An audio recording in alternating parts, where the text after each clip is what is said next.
Today we want to discuss something very critical for all of us as Bootcamp members. Remember, in Bootcamp, we are looking at people who are totally committed into building their own business, people who want to achieve more than everyone else, more than average. And so in our Superstars team, we must push ourselves to really shine. While the rest of the team is shining, we shine brighter. And so today we want to look at something that will help us to grow our business to the next level. We called it turning your business 360 degrees. And what I have in mind is that sometimes you realize that your business is way below where you want it to be, for everyone, by the way.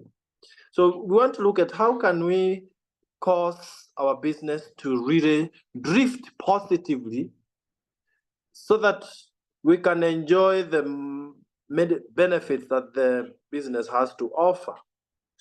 I love looking at all of us as 5 diamond directors, and I don't think there's anything that can stop us from becoming 5 diamond directors. But let's look at some of the things that we can do, and I'll be talking to myself more than I'm talking to you, so that we can accelerate our journey to 5 diamond directors. So how do we create that 360 degrees positive change? I want to give us quickly 10 points or ideas, if time allows, and then we can be pondering on this as we move on. And the first one is preparation. I ever listened to one popular preacher, Twimi Singh. We were some time back with Pierre invited to a session that he was doing. And he really dwelt on the idea of preparation. And he was talking from experience of many decades of preaching and ministry. And he said everything starts with the preparation. You must prepare to succeed. And Zig Ziglar, I'm reading one of his books, Born to Win. He also really argues that you were born to win, but you must always start with the preparation. You must prepare to win. You must expect to win, so it doesn't just happen. So when we talk of preparation, you want to think about this athletes, these champions in athletics, these people who win marathons, the best footballers that you may think of. Think about the preparation that goes into it before the competition. Are you thinking with me? They don't just run the way you run in the morning doing exercises. No. In fact, they torture themselves, if you want to look at it from that perspective. They really torture themselves so that they can win the prize, as Paul says in the Bible. So that preparation is like that for someone who is preparing before a game or match or competition. So the question is, how well are you preparing to really take your business to the next level? And of course, you cannot remain in the face of preparation. But if you want to engage in a level that you've not done before, then you need to prepare yourself psychologically and in all aspects, in terms of time that you want to allocate to your business and all that. So that now the second point we want to talk about after preparation is, you've committed that you want to really change your business big time. Psychologically, you've prepared yourself. You've even prepared your friends. You've created the time. Some people even organize their leave days in a way that they are going to really do it big time here.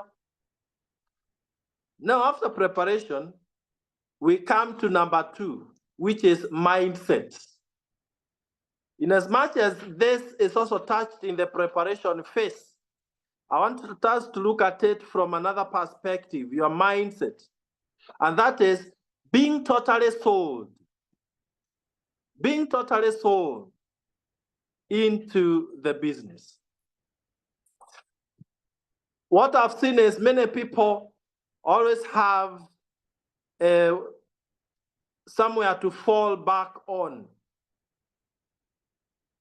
Have you heard someone talk of have somewhere to fall back on, or something to fall back on, and they think that that is being wise?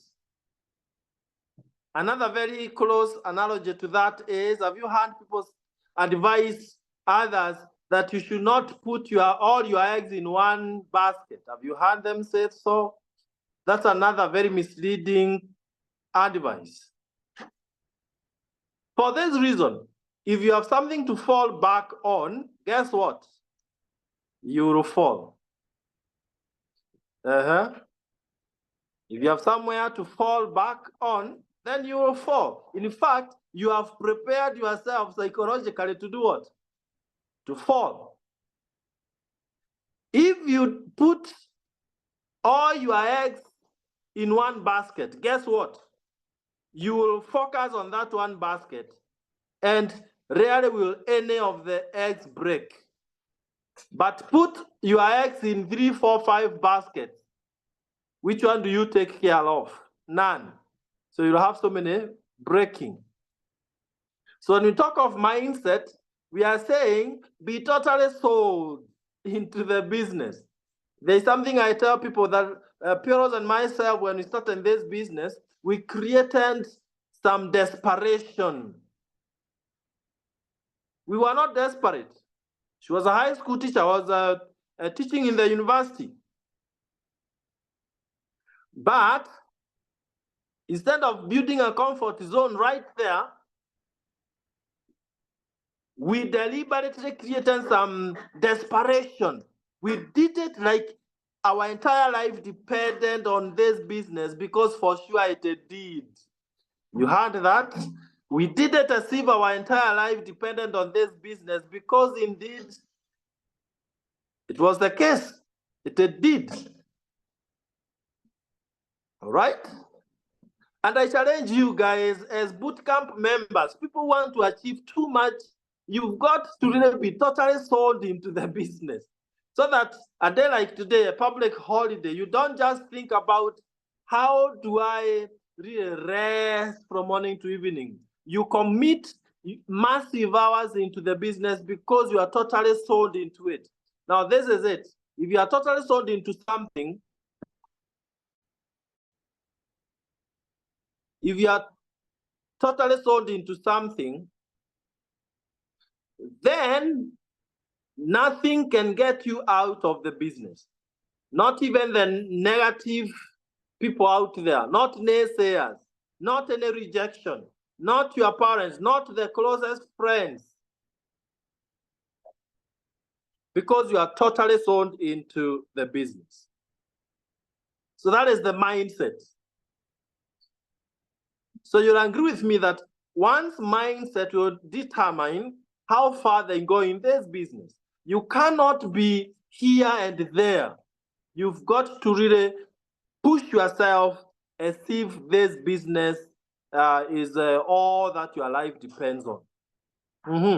And that leads us to number 3, commitment. Commitment.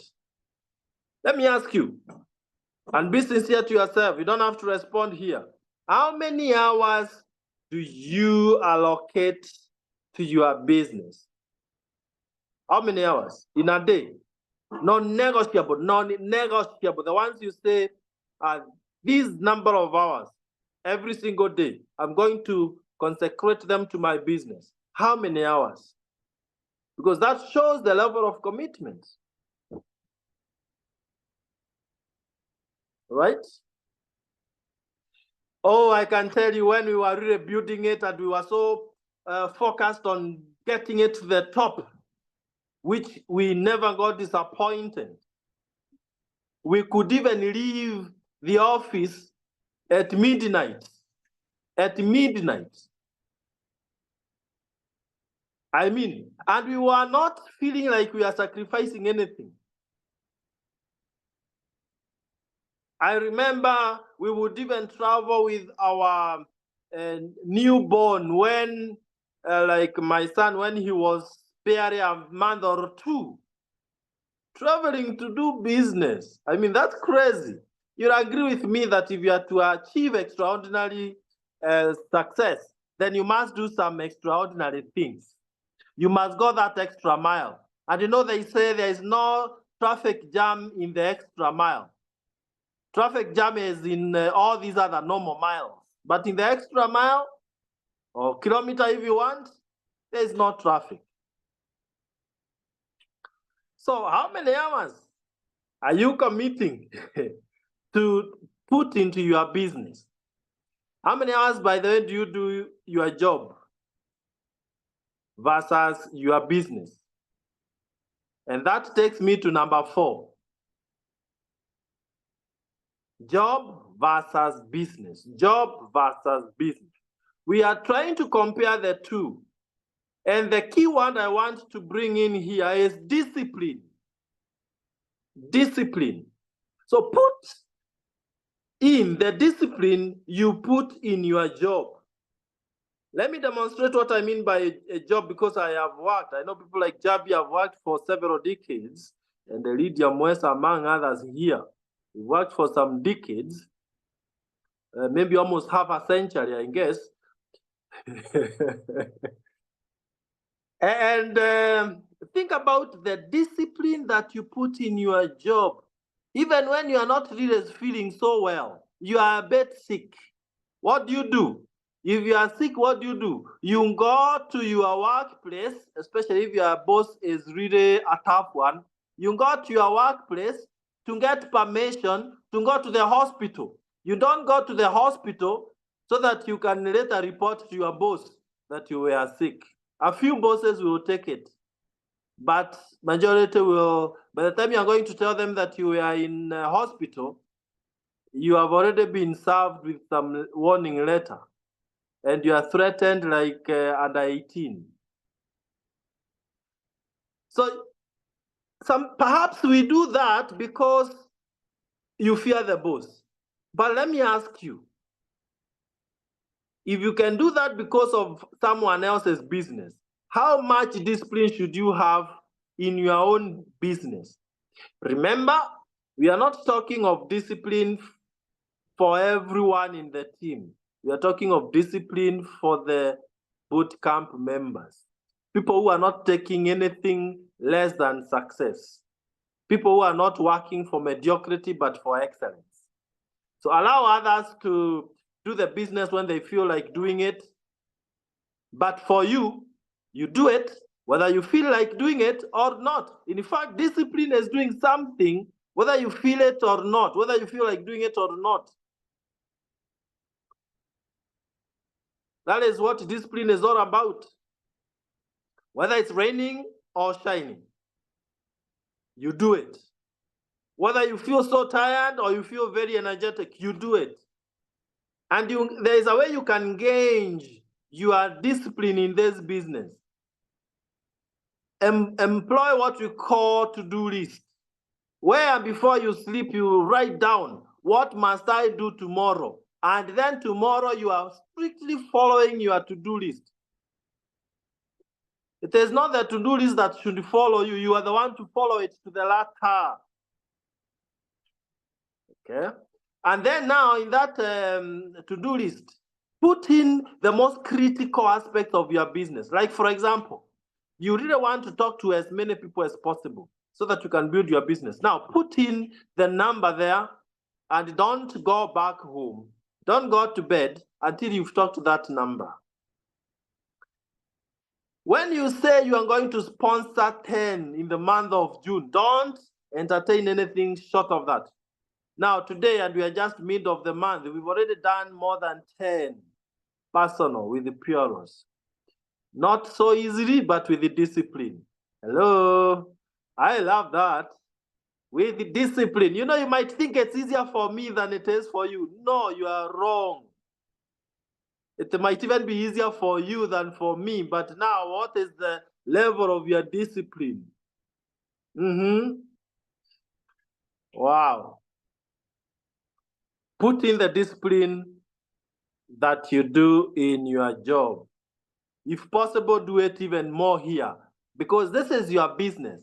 The other job you do is someone else's business. And I was listening to one guy who was saying today that everything is about business. You are either doing your own business or someone else's business. Now, which one are you more committed to? And you know what? That tells whether you'll achieve your dreams or you only help others to achieve their dreams. It's not bad to help others achieve their dreams, but who will help you to achieve yours? Can I go to number 5, which comes closely to number 3 and 4, and that is sacrifice. Sacrifice. We were saying today earlier on in our meeting in Nairobi, no pain, no gain. No pain, no gain. So the question is, because we say that it's not sacrifice until it pains, what are some of the sacrifices you are making for your business? I think, ladies and gentlemen, it will be so absurd and uncomfortable for you to really celebrate big success. And if you are asked how you achieved it, your response doesn't indicate any sacrifice. If you ask someone who ran marathon like Eliud Kipchoge and won, and then you ask them, how did you win it? And they tell you, only God knows. I am also surprised.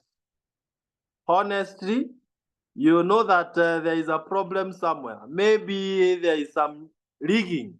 he didn't win fairly. But ask him. When he was asked after breaking the under 2 hours marathon, he said 2 things. One that I can remember, he said is that no human is limited. But the other one, he said only the disciplined succeed. Only the disciplined succeed.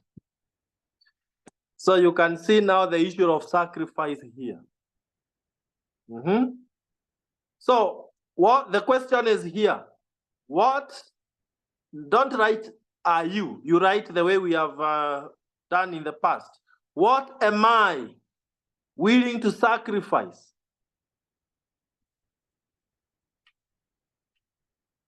And you know what you must sacrifice? Things like your time.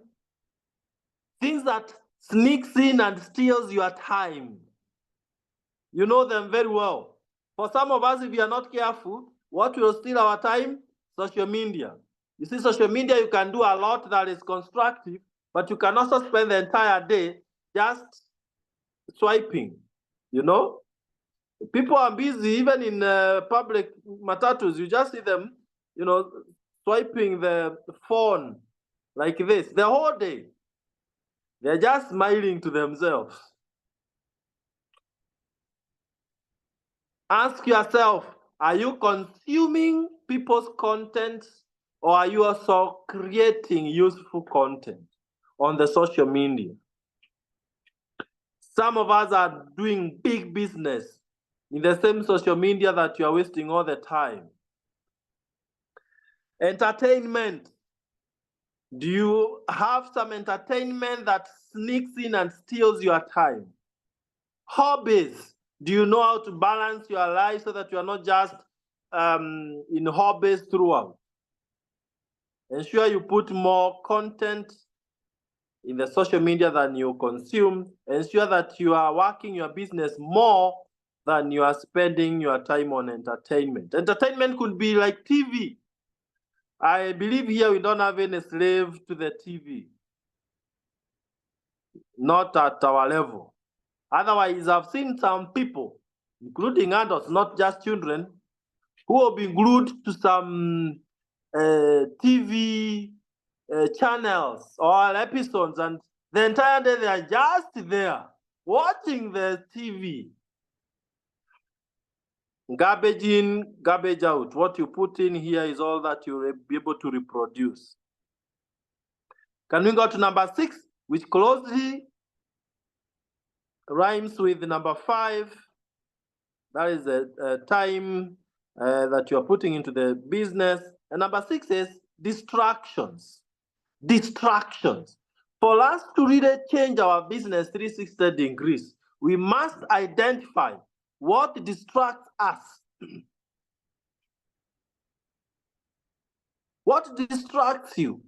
What limits you? What slows you down? What hinders you from winning this race, from achieving your wildest success in the business? You must first identify what that is. You cannot fight an enemy that you have not identified. You cannot. You must first identify the enemy, and then you can box the enemy. So, again, think of the things we mentioned in number 5. Emails, just checking emails throughout, social media, entertainment, even your team.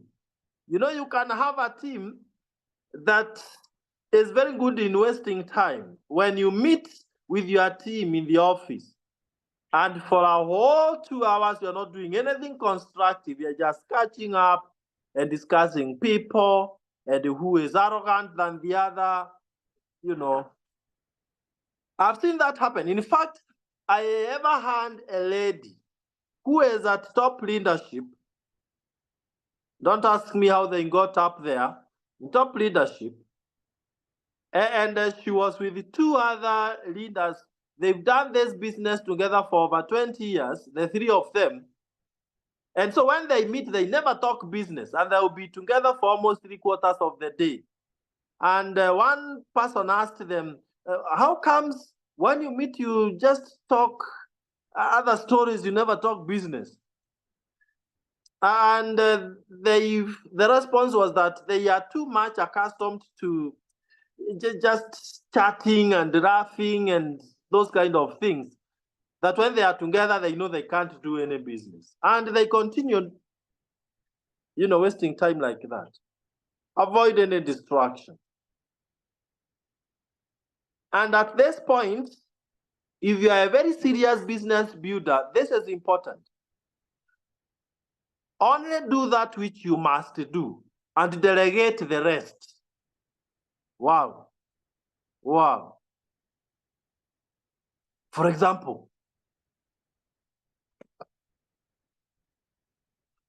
if you can be able to send someone to go and deliver a product, so that time you would have used to go and deliver, you are using it to make calls, to call your team, to plan with your team and all that.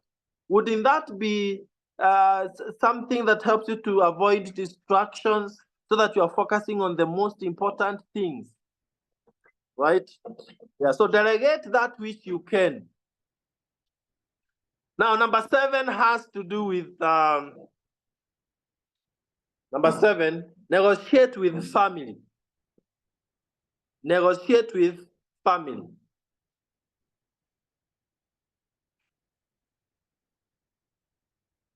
Now,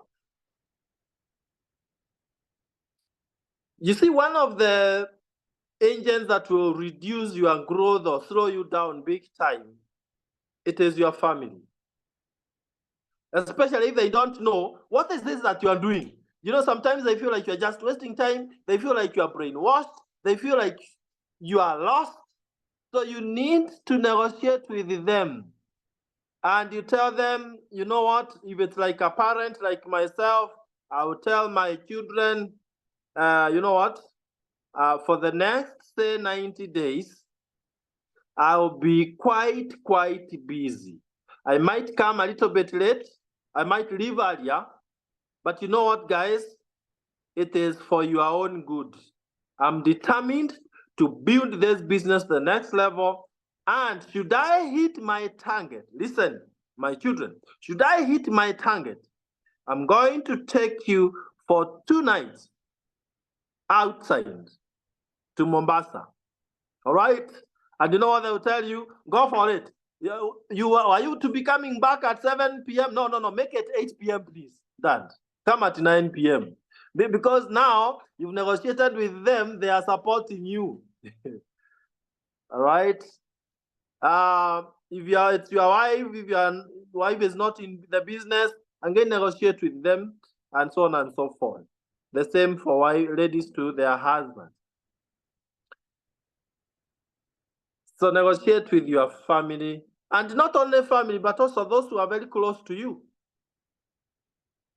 I'm imagining someone like Reverend Simon, Dr. Malusi.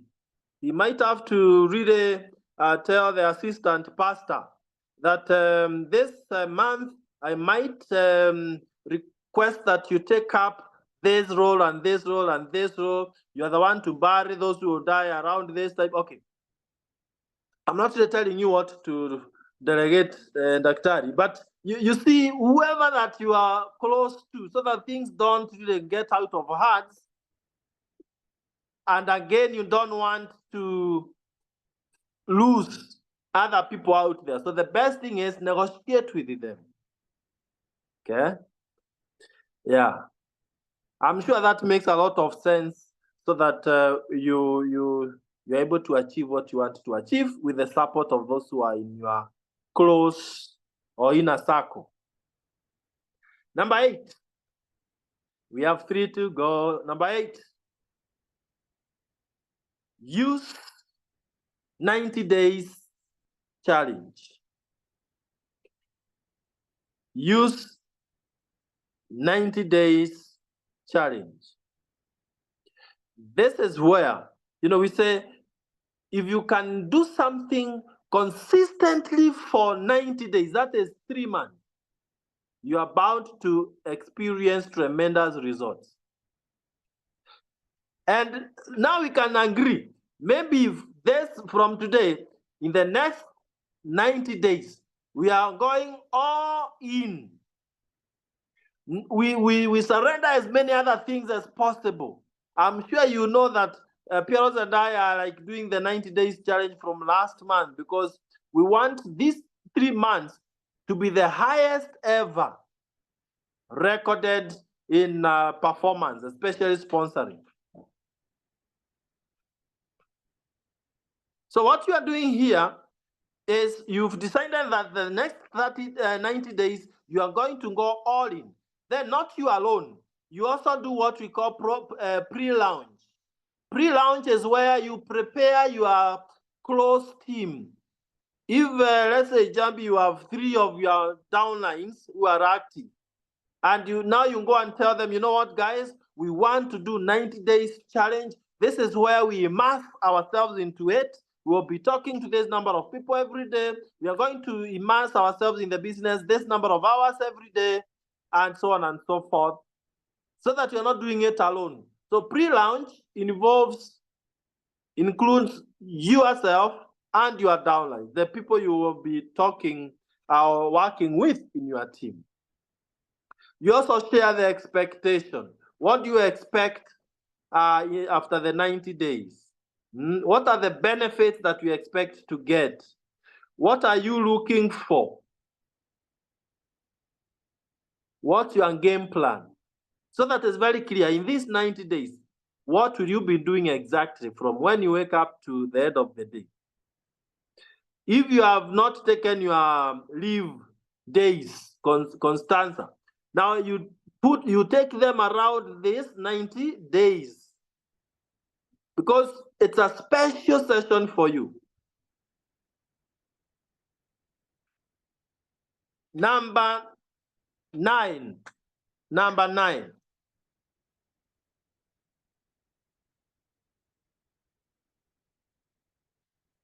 This is where you now campaign. You do campaign, massive campaign. What I mean here is you focus on getting new people. You don't, in the past, you've taken a lot of time with your old members, but now here you are looking at new people. So campaign involves bringing in new people, not the existing team, but totally new team. Remember, don't forget our topic. Our topic was giving your business 360 degrees change or turn. You can't do that with the old team. You do this with the new team. By the way, without shouting, have you ever worked with your existing team and they don't seem to really do much? You expect too much and they don't do much? Have you ever gotten to that point? I can see it from your faces. You have. Now, it will be foolish for me to expect different results by doing the same thing that I've been doing. I'm avoiding the word, it would be insane or madness. All right? Yeah, so I'm using the kind word that it would be foolish. And the last one, number 10. Number 10. Don't lead with products, or don't start with the language of products. Don't lead with products or company, but something exciting and mind-blowing. When you're doing the campaign, use words that are mind-blowing and exciting. Like, if I want to bring in all of you on board as my prospects, you have not joined the business, I will not come really talking about Neolife, I will not come talking about superstars, I will not come talking about the best product. I will come with exciting stuff like, you know what? I have a plan that we can use, and in the next 3 months, we will have built a business that will enable us for sure to go to Cape Town in the month of May next year. And in the next 3 months, all of us will be directors. You know, things that are exciting. You know what? Whoever sponsors 30 people in the next 3 months, I'm paying for you bed and breakfast at Ole Sereni Mara for 2 nights. This is where, if you can, for those who are in some better leadership positions or you've built some solid business, this is where you even promise that whoever takes their steps to Sapphire Director, and they are joining now, whoever takes their steps to Sapphire Director, the prize is 50,000 Kenya shillings. You know, something exciting, not something very usual. Now, don't promise for the sake of promising, and don't exaggerate. Don't lie. Make sure you are promising things that you can deliver and you are honest in what you are telling them. Right? Yeah, you can be creative enough to establish other very exciting stuff that you can use when you are leading the 90 days challenge, and when you are changing your business 360 degrees. Allow me to add this, which is not part of the 10 things that I wanted to share with us. And you must not really write it down. And the thing is, it's all about you. If things are to change, it's all about you. I have shared with you things that I've really thought about for some time, but they won't help you if yourself you are not really prepared, as we said in point number 1. You are the one to make it happen. You are the one to sabotage it. So I challenge us as Bootcamp members. Let's go all in. Today, 17th of June. By end of June, July, August, we will have recorded tremendous change in our business. But remember, you must really do, not just hear. Don't be a hearer, be a doer. Thank you so much. God bless you. And let's be meeting in the beaches of the world. You'll be there to be met. Tonight we have a big meeting virtually at 8 p.m. East Africa time. See you there, and God bless. Bye-bye, and have the rest of the night. Enjoy the rest of the night. God bless.